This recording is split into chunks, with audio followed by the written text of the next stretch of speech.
Hey everyone, Pinche here, going live, chilling, listening to Mega Man. I'm actually gonna start with some 3D prints at the moment, but give me a second, we can chat. I'm trying to get some stuff going tonight. Got a busy night of work here. But what's going on? You guys can see right behind me, there's no engine on the stand. Ooh, but it's on the ground. Look at the shiny stuff on it. We'll talk in a little bit. Give me a second here.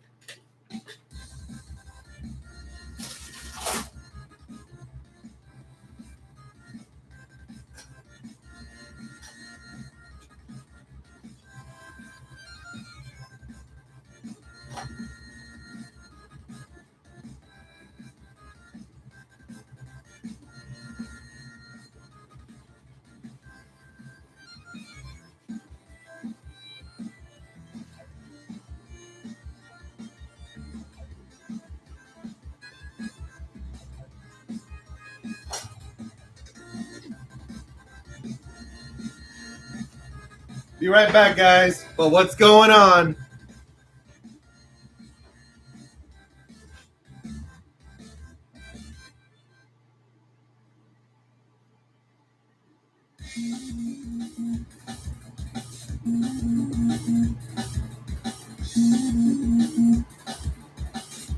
Just give me a couple minutes, all right? And we'll talk.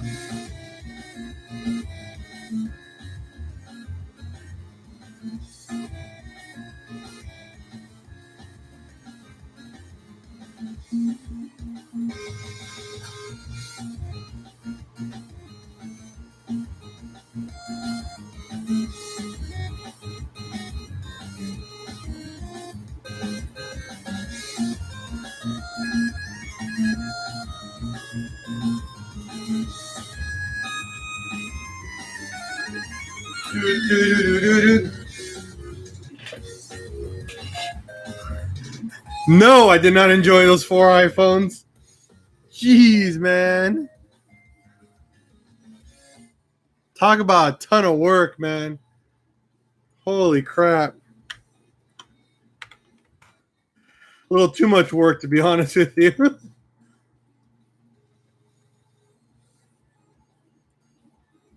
Let's see here. Oh, I'm just listening to some Mega Man. I always jam out to Mega Man when I'm home working. I'm just trying to get these files started for these 3D prints that I got to get started on. But got some good news for you guys.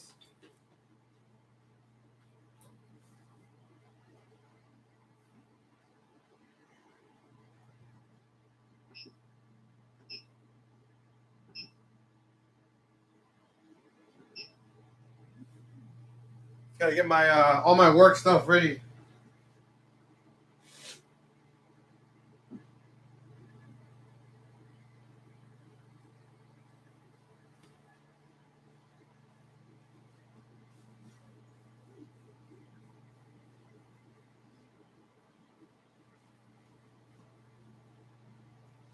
Believe it or not,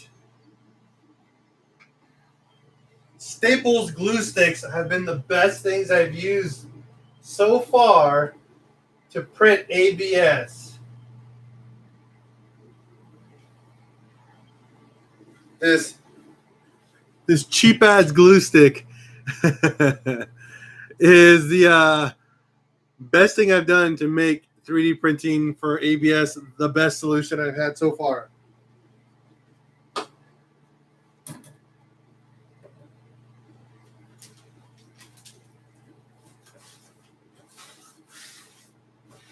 Close up the little house.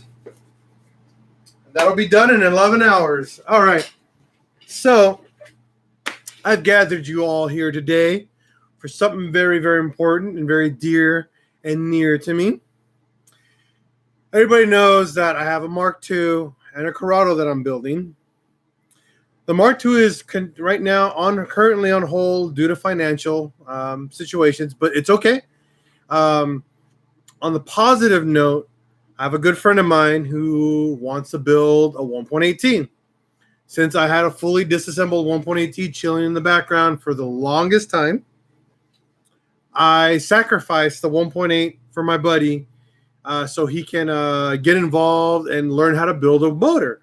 So while his working engine is driving him around town and getting him going, we're going to build this motor that you see in the background. And he'll have something in the meantime as we build. The good news is that this is going to allow us, number one, to film in really, really high quality, the 1.8T build all over again. We're going to do the timing video. I've been getting a lot of people asking me for the timing video. So I'm going to redo these videos for you guys with my new camera. Obviously, if you guys seen the latest videos, they've been coming out great with the new camera, especially the one we just did with Chris from Kermit TDI. You guys enjoyed that a lot. So we're going to do that with the new the motor. So, but we added a couple extra steps to this build, and I'm going to show you that in just a moment.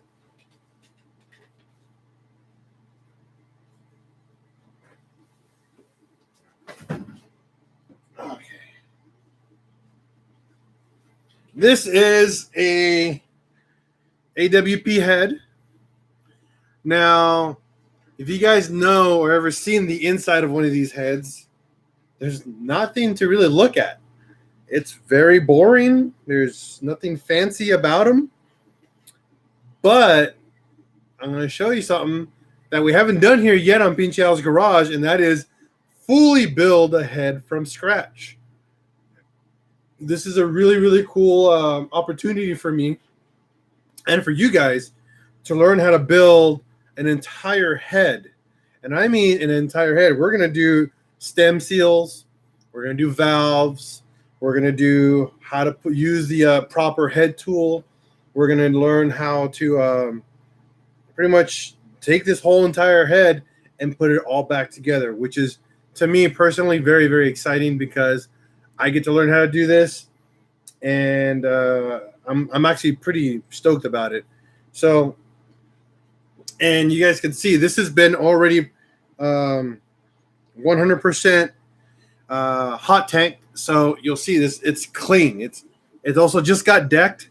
So this is also super important. Whenever you get a work done on a head, you need a beautiful machine surface like this to have a head gasket properly sealed.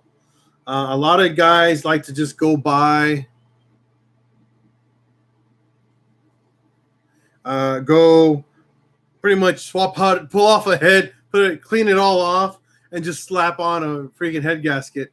No, man, this just got done, and it's beautiful. All the valve seats as well have been all grinded down and cleaned up, so all the seats are beautiful. Obviously, you see the head is just gorgeously done. This machine shop always does wonders for me. I am so glad I get to work with them. They're such a great shop. They're in San Marcos, California, Paradise Motorsports. If you ever look them up, they're the one shop that built a 10-second, a 9-second, a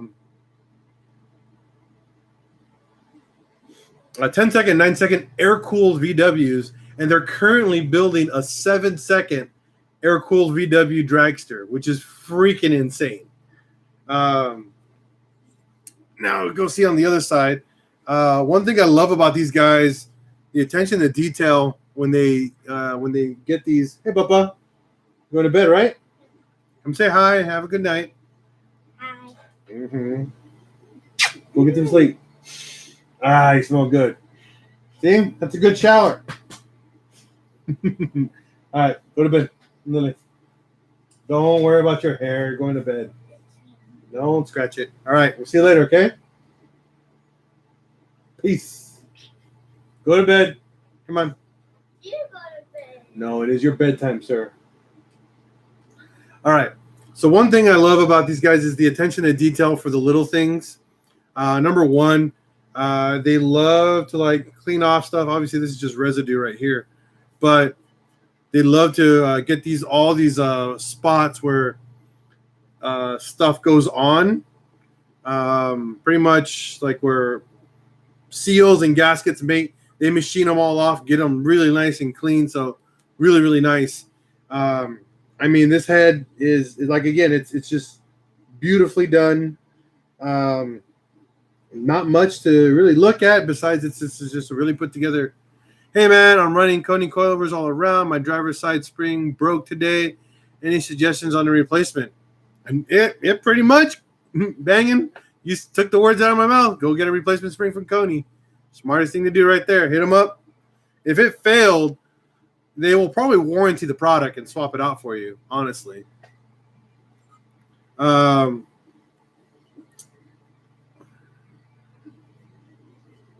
Yeah, definitely give them a try first, you know.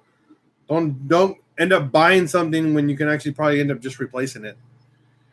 So my buddy Ian is fortunately he's going to be taking this engine from me. So once we build it all and get it all up and going, we're pretty much building a 400 horsepower 1.8 build for him, doing a full big turbo. So you guys are going to enjoy that with me. So that's going to be very cool. Trying to think what else is there going to be. Yeah, man, it's really not crazy amount of stuff to worry about on this portion. But again, if you ever get your engine, if you ever have to replace a head gasket, you have to deck a head. This is extremely important. And what people don't realize, the importance of decking a head is you need a flat surface, and it has to be truly flat. And it has to be all imperfections have to be non-existent for a head gasket to seal correctly and last you a lifetime. Pretty much, again, another 100,000 plus miles.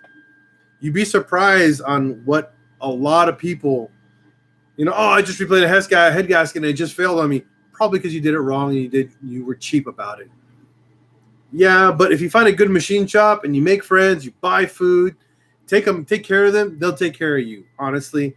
And since I do a lot of work with them, they take care of me, and they know what to do. Honestly, they definitely know what they're doing. And every time I get something from them, I'm just like, ooh, so sexy, so sexy.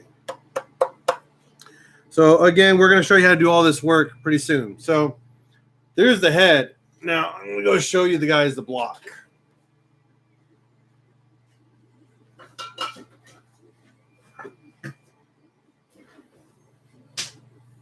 Actually, I'm going to show you the crank. They did some work on the crank too.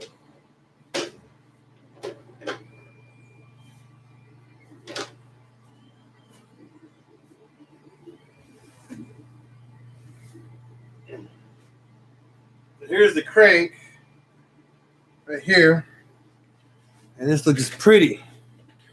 You guys can see that. Some little bit of pollen here. I don't know how that got on there, but definitely on there. So this is pretty much a hot tanked, polished crank. They balanced it for us as well. So when this goes in the car, it's going to run and idle beautifully with the least amount of vibration possible. And usually when you get a crank back, I typically recommend soaking it with some WD-40 PB Blaster, preferably PB Blaster if you have it. If you're going to have the engine sit around a little bit longer than normal, definitely dump some PB Blaster on this. Just soak it. Or if you have assembly lube, go around all the polished sections, just rubbing some assembly lube in there. And the reason why, because you don't want this to start rusting. It's extremely vital that you don't want rust in here forming. And you throw some new bearings on it, and you just grind the bearing, put some scuffs on that new bearing. It's going to end up having a premature failure. So that is also super, super important for you guys to know. And when they polish these literally with like 2,000-3,000 grit, like polishing material. So it just takes off just the surface wear. So there's no change in the actual diameter. If you ever have a guy polish these and they scuff it up pretty well, you're gonna have to mic it and make sure it's within specifications. If not, you're gonna have to buy larger main bearings for these guys. So another important tip right there, guys.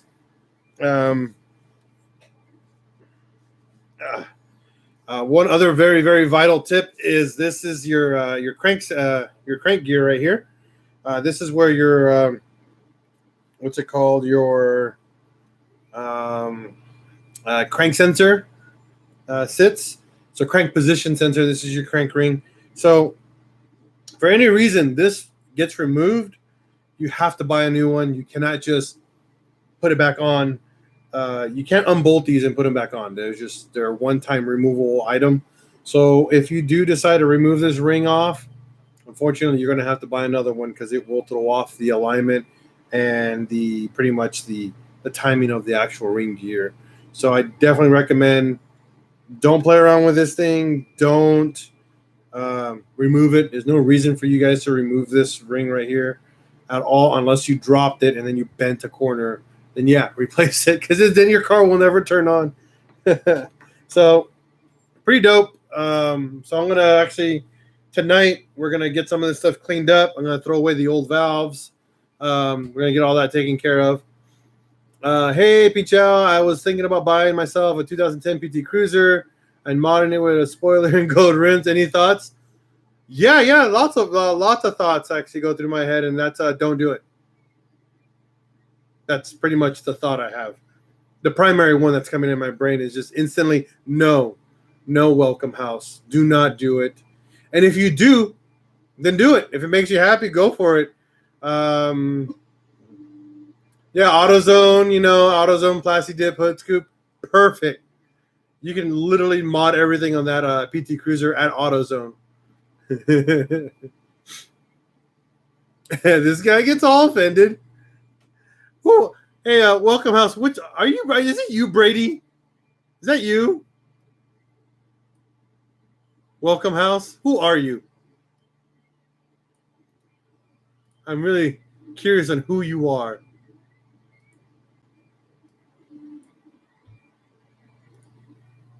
Huh? Come on, welcome house. Tell me who you are.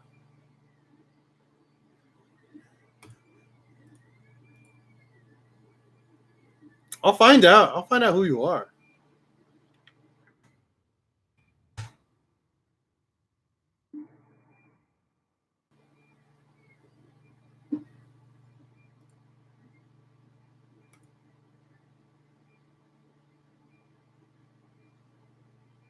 I will find you and hunt you down, sir.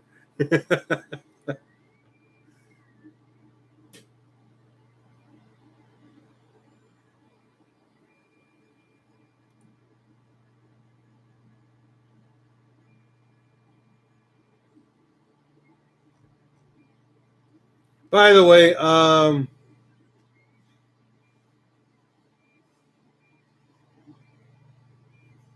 right? See, I knew it.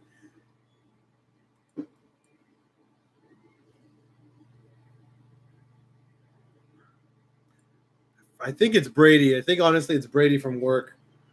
It's either Brady or Saul or Ryan. What's going on, Ryan? How you doing, buddy? Okay, let me take this crank back. It's heavy.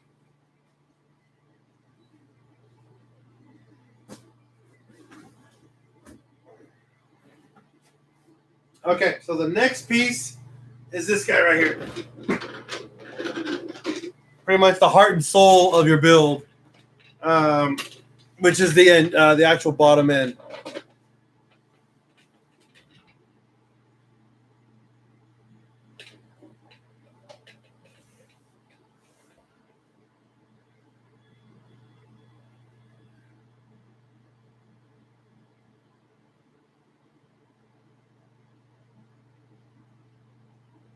Awesome, Jonathan Mendoza.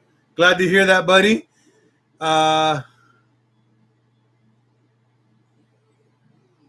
For Amrat Smith, yes, definitely. So you dropped it about an inch, and yeah, what happens? And it's on the driver's side. You're gonna blow that axle all the time. It's because it's so short. So what's happening is that you're binding sooner than the passenger side. So you're gonna end up replacing that axle a lot, actually. Unfortunately, when you lower Mark IVs, that's just the nature of the situation. Amrat. So, hey, Al, you in California? Yes, I live in California, Jamie Estrada. I live here in actually Escondido, California, or San Diego, California, if you want to be very specific.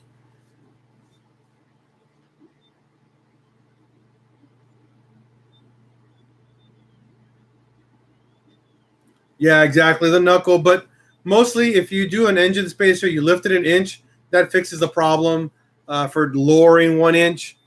If you go lower than that on your car, you're gonna have the problem. But with the engine spacer, it kind of slows the problem down. It's a slower death than a fast one. I'll bring you guys over here to the engine. You can see how pretty this is. And look at this beautiful crosshatch on the hone here. And you guys can see the surface. Nice and smooth. Very, very clean. Again, this is what they call decking the head. They pull these pins out, obviously, to deck them. And then they cut the head nice and smooth. So it gives you that very, very clean, flat surface so you guys can install your head gasket beautifully. That's exactly what matters. You guys can see, I show you guys up close. Hopefully this helps. But you see down there, there's a little bit of rust starting to form. So I got to get these cleaned up with some, what's it called? With some PB Blaster. I'm probably just going to soak some assembly lube inside there just for storing the motor for a little while. We're probably going to have this all built within about a month because Integrated Engineering, a lot of their parts are back ordered, so it's going to take a while. So that's one thing. Another thing they like to do, they like to clean this up for me. Let's see, nothing there. Nothing here. We're going to clean this all up with a simple little polisher. But yeah, I'm just so pretty. And bring you guys back.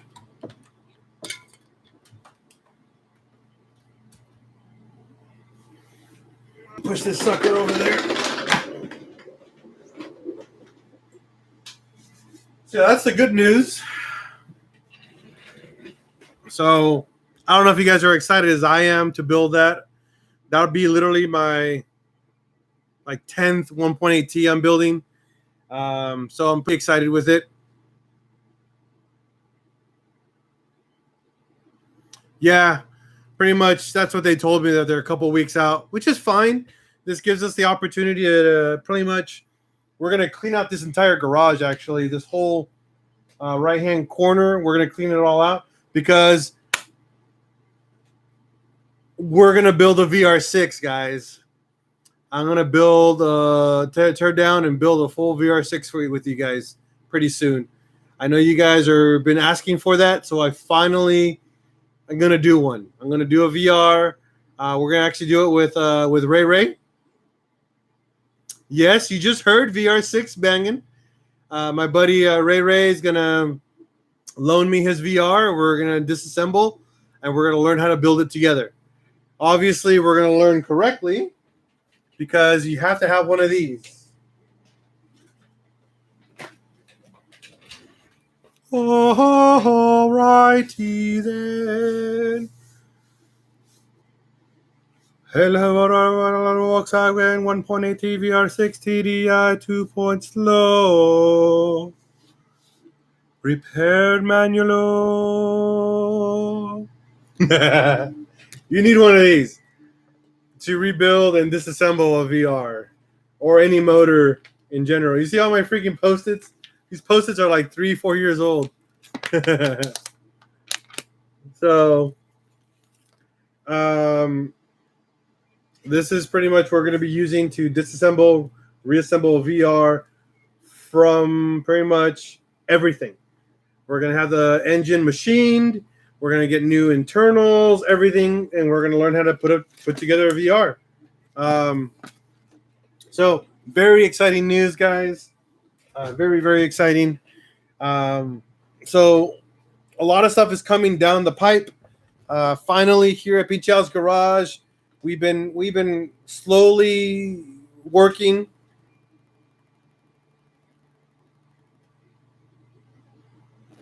Hell yeah, Ronnie, that's dope.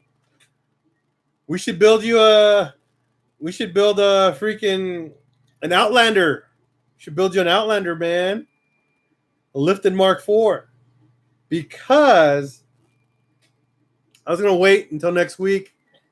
But I mean, since everybody's here, but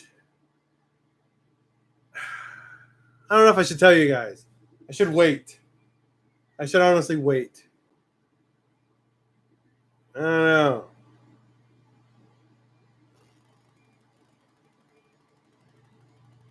Should wait. I'll tell you guys later. Oh, man. Oh, you guys want to see the Corrado?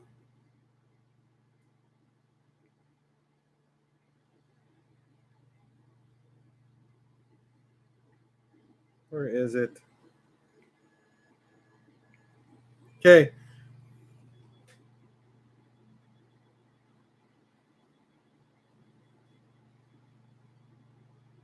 Nice.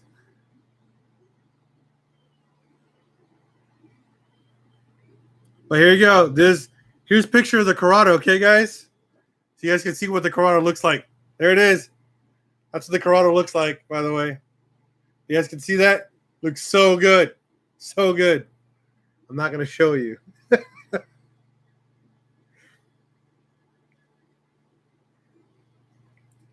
But I'll show you a picture of my little girl inside the Outlander. Right there. She's just chilling.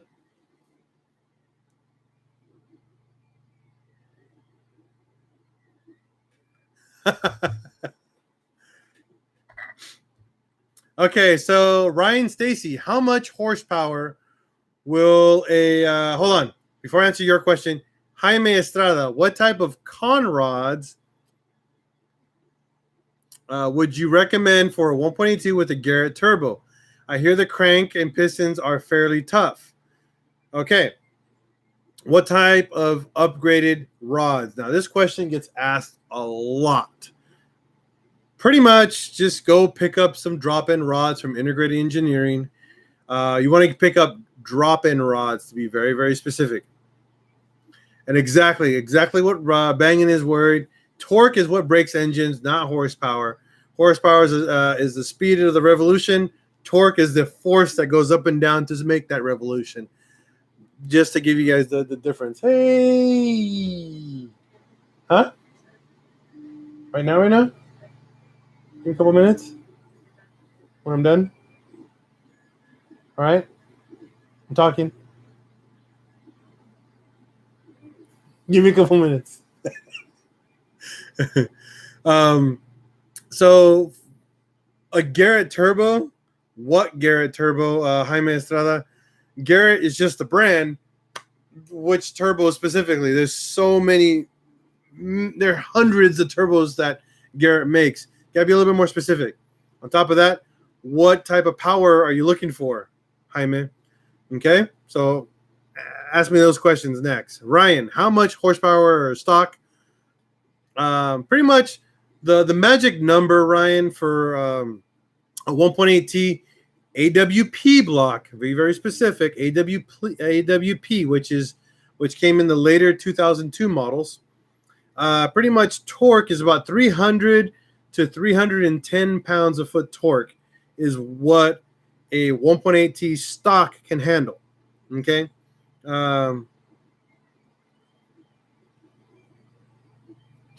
So you gotta think about, Okay, now torque, it also depends on your torque curve. For example, my current turbo setup makes about 400 plus horsepower, but my torque curve is stupid, like slow. It's not like steep. Mine's literally just gradual, and then by the time I hit like 4,000, 5,000, it spikes up, which is fine. Um, if I had a stock engine, that would actually be perfectly fine on a stock motor, because my torque curve is so slow. It's not a very steep torque curve. So when my power actually kicks in, I don't have to worry about what we call a torque spike. What breaks engines, especially 1.8Ts. So if you're going to go with like a ball bearing turbo setup, then I would definitely be concerned for torque spikes, because ball bearings, turbos make power a lot faster because they spin faster, so they make boost faster. So torque will become will kick in a lot sooner. So that will probably break your motor a lot sooner. Now that being said, if you went with like a journal bearing with something with a decent size AR or inlet oversized turbo, takes forever to spool. You have nothing to worry about for torque. However, horsepower is pretty much non-existent when you have a turbo that big. You make literally no power first, second gear, and then all the power kicks in third, fourth, and fifth, which is super fun for me to drive. I love it because that means I don't have to worry about breaking a transmission. I don't have to worry about, breaking axles and all that. It's just great for highway off-road racing. So you don't have to worry about breaking stuff. And it literally scares people. They're like, oh, this thing isn't that fast. And all of a sudden when your power kicks in, you're just like, gone. Just gone. It's so dope. So hopefully that answers some of your questions, Ryan and Jaime. Again, it's all relevant based off what you're going to build and how you're going to build your engine.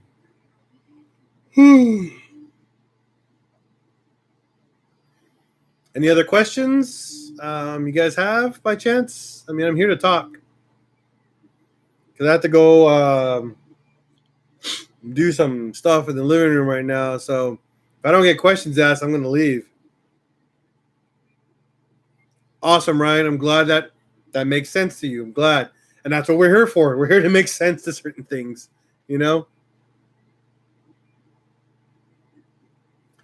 Gen 3 E888 engine. Ooh. Jonathan Mendoza, what is a Gen 3 E88 engine? I'm sorry. I'm not a super knowledgeable about motor code. So let me see here.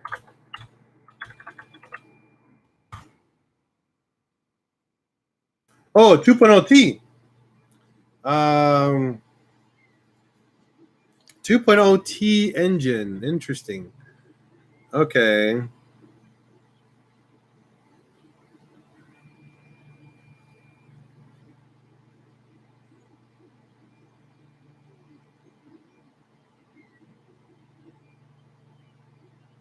I don't know what you're talking about, Jaime. I need hit me up on Facebook or Instagram and send me some pictures of what you're talking about. Yeah, the TSI motors are phenomenal. You don't need much to do to them to make at least 400. I think after 400 horsepower, you're looking at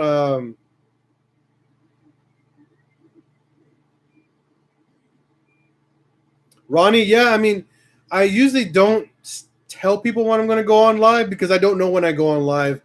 I tend to it's super random. It just depends on my amount of time that I have available. Yeah, I mean, IE makes a $7,000 motor. I've just looked at it right now. But again, the 2.0T motor is literally one of the best power platforms currently right now for cars in general. The 2.0T direct injection TSI motor with just a KO4 makes 300 plus horsepower. With a A basic GT28, GT30 turbo, you're making 400 plus horsepower to the wheels almost instantly. I mean, it's ridiculous. I have a friend that has a 550 horsepower 2.0T FSI, actually, which is the previous engine, FSI, with obviously all the modifications known to man, but with a GT, I think 30 or a GT 35 turbo in there. It's ridiculous. And this thing is legitimately a monster.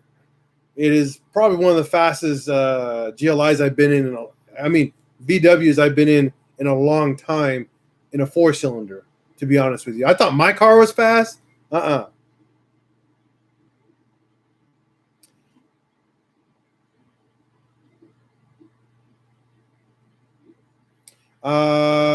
Ryan, I take mine to a tuner. I go to Trent Smith from Boost Dynamic Tuning. I know nothing about tuning, and I don't want to break an engine because I don't want to. I don't want to learn. There's so much stuff I've been learning. I think tuning is just one thing I don't want to learn right now. It's just not in my brain right now to learn it. I really do want to eventually, maybe over time, once I gotten used to all this stuff. But at the moment, I just don't care for tuning. Eventually, though, it might have to be a thing because I think a lot of tuners are getting grief right now from the government, and it sucks because there's so many good tuners out there, and they're getting affected by the government currently, so it sucks. I don't know, Bangin', if those are the motors that gum up over time. Honestly, I don't know, but it could be.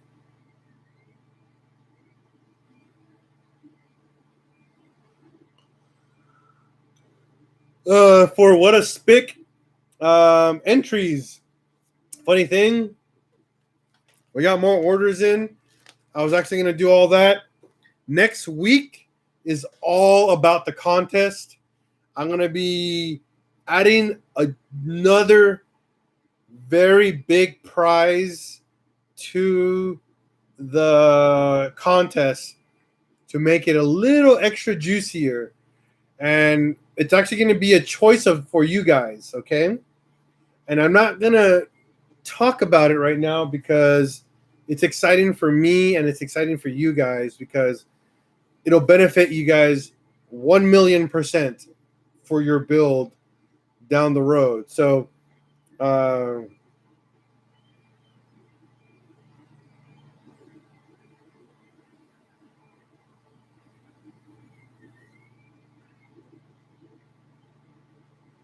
tires are more toxic because they're not biodegradable. They don't wear down and they don't just disappear. That's why people, what's it called? A lot of people are actually recycling tires. They're breaking them down and using them for other stuff. In use, no, I didn't. I mean, obviously the rubber probably wears off and breaks out into the environment and just stays there because it's not degradable. It's just cheap. I mean, the rubber just stays where it stays. So yeah, I mean, I think it is more more damaging. Same with electric cars are actually worse than gas cars, and they're only going to be worse eventually, even more over time, which people don't realize. You know, that's why I can care less for electric cars. It's cool and all, but it's not better than gasoline. It's way more toxic than anything else out there currently.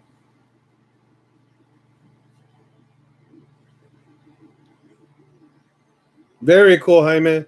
Let me see here.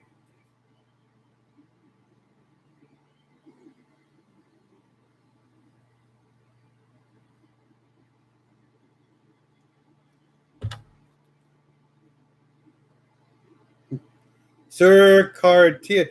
Pura Marmaras, fool. I mean, honestly, the environment I care about.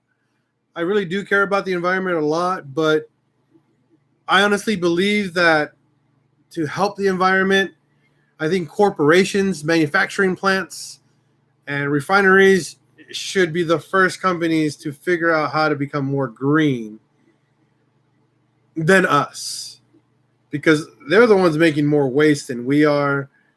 and I think they should invest more into their green portion before they just cram it down our throats. You know, obviously we should be doing our part on top of that, but that's pretty much, I mean, to each individual person. But I mean, I don't know. Whatever. I'm not here. Yeah, see, I so like I don't know, man. I'm not here to talk politics, honestly, and any of that. I'm here to talk car. You know, I'm here to have more fun about cars and stuff. I don't really, I do care, but on my channel, we don't care, honestly. Jonathan Mendoza, any thoughts about the MK8? Nope. I've stopped caring about anything new from Volkswagen after the MK5.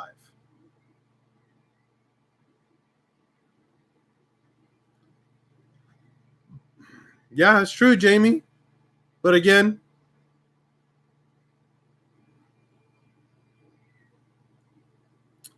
yeah, but who cares? I mean, we'll find tires cheaper eventually. There'll be someone out there that'll figure out how to find the loophole. You know, but again, what a spick. Just to answer your question again. No, it's a Chrysler. The brand name Chrysler or Dodge just don't even touch. Don't no touch. I don't recommend PT Cruisers in any way, shape, or form. Garbage. Garbage cars. The word Chrysler just literally says garbage in its definition. You know? I mean, just saying. In my lifetime of me working on cars. Ugh. Sebring's best cars on the planet. Audi A4s are good depending on the motor they come with. Again, I'm a 1.8T guy. I'm also I'm falling deeply in love with the ALH TDI motors right now. It's insanely cool on how they work and how simple they are to modify and how simple they are to maintain. But for an Audi, the 1.8T is legit if you can find them in an older model in a manual. The problems with Audis, they come with 3 different transmissions. They either came with a manual, if you're lucky, a Tiptronic, and the other one is not DSG, but the CVT. The CVT transmission, which is effing garbage. Beyond belief. It's a belt-driven transmission, and it is hoopla caca. If that thing ever fails on you, good luck with that, maintaining or trying to fix it. It's not cheap.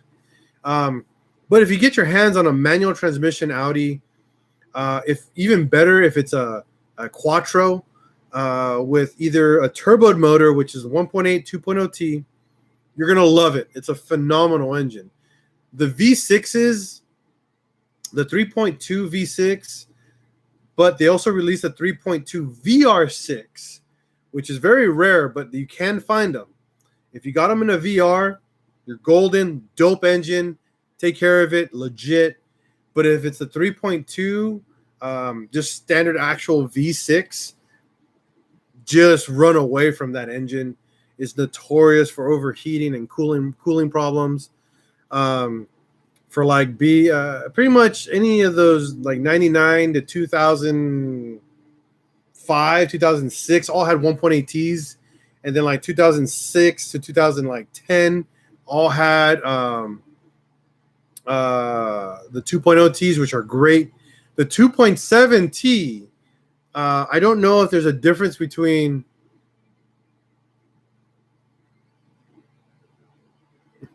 they come from a form or something, but it's not the same. The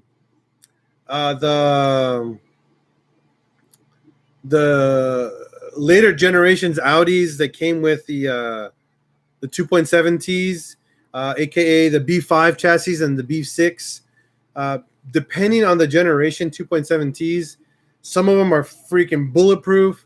but again, they are a pain in the butt to maintain and work on because there's a lot of no space. That's correct. What a spick. That is a twin turbo model. Legit engine, slap some KO4s, and you've got literally a 400 plus horsepower engine. Done. Easy. Super fun to drive. Super powerful. Reliable once you take away all the stupid broken stuff that makes it cause it not to be reliable. One person you really want to talk to about that is George from Malacca Motorsports. If you guys ever heard of them, definitely look them up. Awesome group of guys. George is literally the 2.7T god when it comes to 2.7T motors, if you want to learn that. Yeah. Timing on a 2.7T is literally dreadful and painful and annoying and not easy because you can be off by one. You can be perfect over here and off by a tooth over here, but it'll look right, and it's just never. It's just a disaster. Chap lips. Okay, so I have to go, but I do have to go, guys. But it was always fun talking. But I wanted to give you guys a heads up. Just want to give you guys a heads up about the 1.8T build and currently the new VR6 build coming soon. So these are very, very important things to me and to you guys because it's going to be exciting because we're finally going to do a VR motor. If the Outlander survives the Oregon Endeavor of the Gambler 500, we are going to learn, everybody here on Pinche's Garage, on how to rebuild an ALH engine and build it for some power. That's going to be super cool. We're going to try to go big turbo on that. All right, guys. So, again, thank you for tuning in for this really fun, quick update at Pinche's Garage.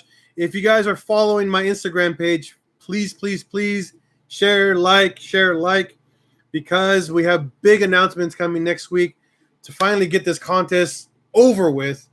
So you'll learn. You guys will learn about some cool stuff coming, okay? I don't want to announce any more information, but I just want to give you guys a heads up. There's a lot of cool stuff coming next week. So stay tuned a lot on Instagram, please, at PincheAls_giveaways. Also at PincheAls_garage. All right? No problem. Have a wonderful night. And as always, here at Pinche's Garage, if you see another dubber down the road, give them a thumbs up, some deuces. You know, respect one another. Oh, it's being printed right now. That's actually what I started by. Just so you know, what a spick. I just started printing that, so you'll have that ready. Christian Gomez, by the way. That is your name, what a spick. If I'm right or wrong, that is your name. But yes, I just started printing that. So that should be ready tomorrow morning, then ship it out on Monday. Again, for everybody who doesn't know, we got some really, really cool stuff coming up. Please tune in. Thanks again. So tune in very soon. We got a lot of cool updates for the contest and more prizes. All right. Have a wonderful night. And as always, from Pinche's Garage to you, we're going to break, fix, and repeat. Have a wonderful night, peeps.